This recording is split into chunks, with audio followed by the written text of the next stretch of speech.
يا عبادي الذين آمنوا إن أرضي واسعة فإياي فاعبدون كل نفس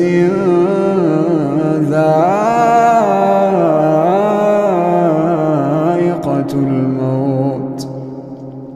كل نفس ذائقة